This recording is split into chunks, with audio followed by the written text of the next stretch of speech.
MINDWAVE is a game that has exploded in popularity upon the launching of its Kickstarter and Demo last month on January 14th, with it being developed by Hollowhammer. The general premise of the game, for those who haven't heard of it, is that you get to play a frenzy of cerebral minigames, or microgames as the game calls them, battling against multiple people to ascend the floors of Mindscape Tower. The game is strongly inspired by titles like WarioWare, with additional emphasis being placed on the narrative. The game itself was initially conceptualized sometime in late 2019. It was Hollowhammer's first official project created under a proper studio, having only worked on a few projects before formally coming together as a studio. Mindwave itself was something they've shown off even earlier than this demo at MagFest back in 2023. Also, I don't have anywhere else to mention this, but the design of Mindscape Tower during development was apparently created mostly with one of the game's developers gushing over Mother Free's final chapter, and seems particularly inspired by the Empire Porky building, which is kind of hilarious to me. Once the Kickstarter for the game launched in tandem with the demo, the game completely blew up.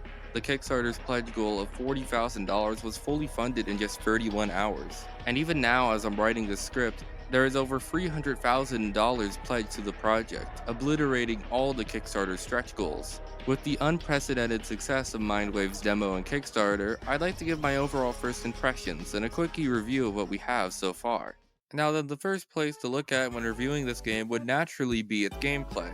The main appeal of Mindwave's gameplay is of course the mind battles themselves, which are effectively a slew of WarioWare-inspired microgames that the player must clear. These microgames are like pockets of explosive, fast-paced gameplay that can completely transition back and forth from wholly different genres of gameplay. Before any microgame begins, the game will display the interface for the minigame, which is essentially the control scheme for the upcoming microgame. Unlike WarioWare, this is a PC game, and thus can allow for varied usage of the mouse and keyboard, which are utilized quite effectively here. Throughout a mind battle, the game will also increase the difficulty partway through a stage via the speed-up mechanic, which the game seems to have retained from WarioWare. These speed-ups increase the difficulty of the gameplay, which the first mind battle demonstrates with these ads that will begin to pop up, which you have to manually close while simultaneously dealing with the microgames. There are also boss sections at the end of each mind battle, which is essentially the grand minigame the player must clear in order to win the mind battle. And along with the main campaign, the game also features an endless mode where players can play through an endless barrage of microgames with a high score leaderboard system. Overall, I think this gameplay system is pretty engaging, with there being a lot of variety in the gameplay from both the diverse microgames themselves to additional features like the speed up mechanic and boss stages. The lost souls who have been grinding out Mindwave's endless mode can definitely attest to this game's compelling gameplay more than I can. However, I also think that the system is only as effective as it is due to the extremely impressive aesthetics of the game. The aesthetics of Mindwave are what make it a genuine joy to play for me. The visuals on display here are breathtaking, with the pixel art able to perfectly capture both the more futuristic setting of the game and also the more abstract, nearly psychedelic visuals of the mind battles. The immaculate art of the game enhances the microgames greatly for me, and really sells the feeling of peering into someone's mind and battling their psyche. The aesthetics of the game is also really aided by the wonderful music for this game, which is composed by Dorcas64. I've been playing some of the game's soundtrack throughout the video, which can hopefully demonstrate its quality. There's a lot of synths used here, and alongside the compositions in general, these tracks really help paint the futuristic, sci-fi setting of the game very luridly. Although I'm pretty musically illiterate myself admittedly, so there's not much I could really say besides it sounds good, which it does sound really, really good. I've been listening to Although the Sky on loop ever since I heard it for the first time in game. This is an absolute banger.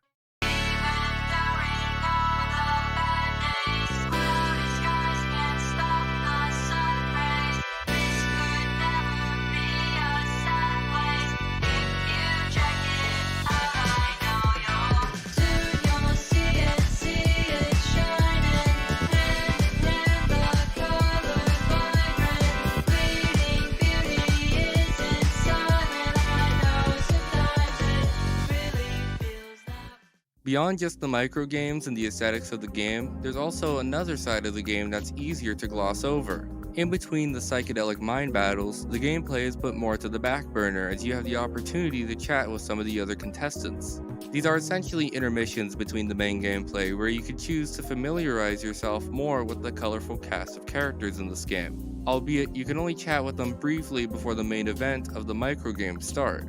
Alternatively, for players who are uninterested in this system and want to get into the meat of the gameplay, there's an option to skip this section too. This system can really help the player get a better insight into some of the characters you'll be battling. For example, one of the characters you can interact with here is Abby, who you get to fight later in her mind battle.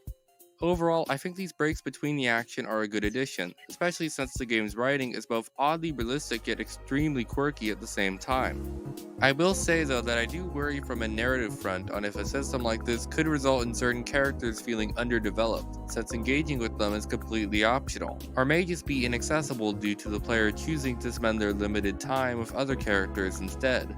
This isn't really an issue at the moment, since even if you didn't learn about a character like Abby on your first playthrough for instance, the mind battles themselves give a pretty good display of the opponent's personality. Regardless, I found it worth noting as something to potentially look out for in the full game's release. I primarily bring this up because I've seen games with similar systems have these issues. While on the topic of the narrative aspect of the game, it's probably due time for me to actually explain the bits of story I've been discussing. The general story here revolves around Mindscape Co., who have developed a cognitive reality game titularly titled MINDWAVE. Mindscape Co. themselves hold an annual tournament for MINDWAVE, giving a large cash prize to whoever wins the tournament. Our protagonist is named Pandora, who is participating in the tournament for somewhat vague reasons, and she has a platinum ticket granting her entry into the tournament. She also has the chance to meet up with Smalls, a friend of hers who apparently got in without a ticket due to security being super light, which still makes me giggle a bit. And from there, you get to engage with some of the contestants in the previously mentioned intermission sections. The narrative so far hasn't intensely compelled me, but it is decently interesting regardless, even with the slight bit of content we have so far, and there's quite a bit of nuance despite the quirky writing. MINDWAVE itself, for example, is treated very interestingly by all of the contestants. Pandora treats it essentially like how many parents treat video games, with her saying people should be playing actual sports instead of MINDWAVE. Some professional players of MINDWAVE are in this tournament as well, and can share some interesting insights about what the game is really like. Many others have less experience with MINDWAVE, and are here in the hope of winning the tournament for the money.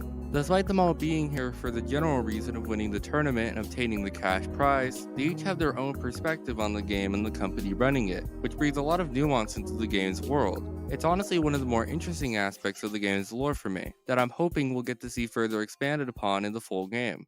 Circling back to Pandora herself though, she's definitely being shrouded in quite a bit of mystery in regards to her motivations. She seems to be in it for the money, but there also seems to be a lot more behind her being here that the game doesn't want to make us privy to yet. It's hard to say where exactly the writing intends to take Pandora's character, but so far her character arc seems to have established a general conflict regarding her annoyance in engaging and dealing with other people.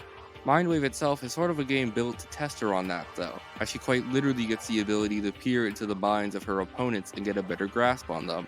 That itself may be part of the reason why the game itself always seems to leave her reeling, besides her just being a newbie to the game.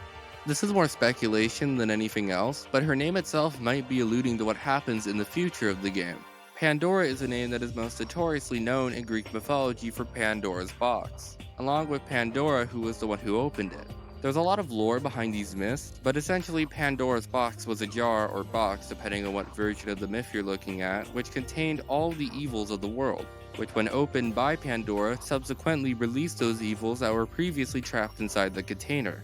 Now there doesn't seem to be anything initially that connects a box that contained all evils to a girl participating in a mind game tournament, but I speculate that the connection here, if there is any, would be more metaphorical. Perhaps later on in the game, we'll see Pandora crack mentally in these MINDWAVE battles, with all of her negative emotions exploding out from her. And her name being Pandora would be to parallel the negative emotions in her heart with the evils in Pandora's box. The WarioWare games themselves often feature the titular character Wario himself as the final boss, and considering that the series is naturally a massive inspiration for MINDWAVE, this could potentially strengthen my speculation on what will happen with Pandora, as it would be Pandora as the final boss with the negative parts of her character coming out. This video is more about review than speculative analysis, but I thought I'd provide some of my thoughts here since I likely won't be able to conveniently share them again. Overall though, this game's demo shows a lot of promise, and it works very well because of all the elements of the game like art, story, gameplay, and music coming seamlessly together to create an experience that was genuinely very memorable despite how brief the demo is. The quality we've seen in the demo actually has me a little nervous for the game's future, because I'm afraid of if the game can keep up this level of quality throughout a full release, particularly in the art. Still though, this is a very impressive first showing for the demo, and I'm very optimistic for the game's future. Now then, this isn't usually the type of content that's typically on my channel, but this demo genuinely impressed me, and it makes for a nice quickie video to produce while I prepare to work on other projects. On the subject of those other projects, I will also say that in the future, I'm hoping to branch out more of my content and create videos more frequently on other topics outside of the Undertale space. The next video will hopefully be about Slay the Princess, and largely be focused on analysis with the pristine cut, as I think I have some very unique observations about the game that I hope to discuss in a future analysis. But putting all of that aside, if you enjoyed this video, please consider liking and subscribing to help boost my content in the YouTube algorithm, and consider leaving a comment down below if you have your own thoughts about the demo. But other than that, take care.